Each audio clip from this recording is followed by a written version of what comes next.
Theories of Creation, Talk 5.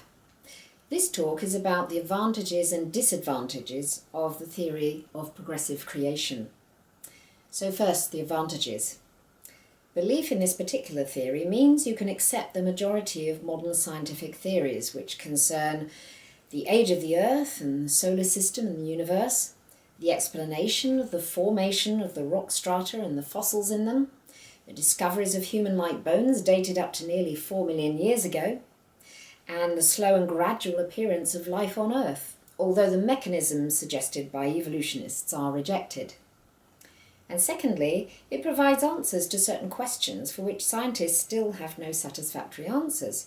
For example, the origin of life itself, the relatively sudden appearance of new forms of life on Earth, and the origin of sexual reproduction, the origin of language, and the origin of moral and religious values, and so on. Many unanswered questions. But what are the disadvantages of the theory of progressive creation?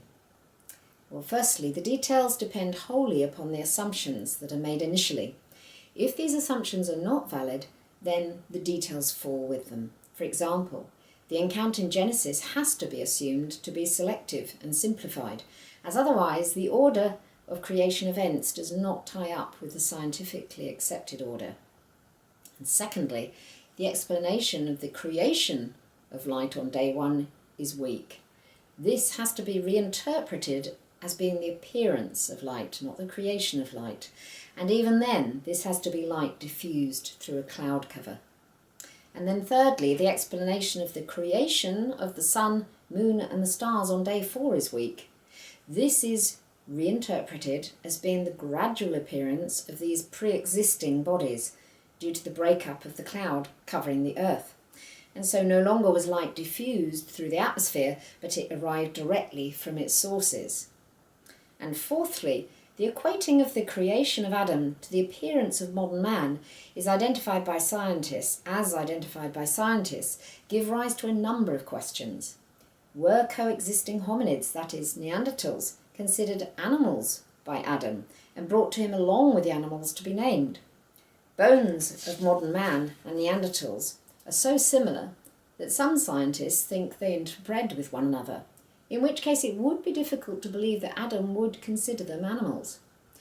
Why did God create modern man to be so similar to previously existing hominids that there was a possibility of confusion?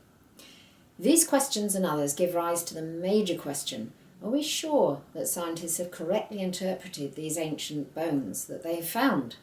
And if we're not, then is it sensible to try to fit these ideas into our biblical framework?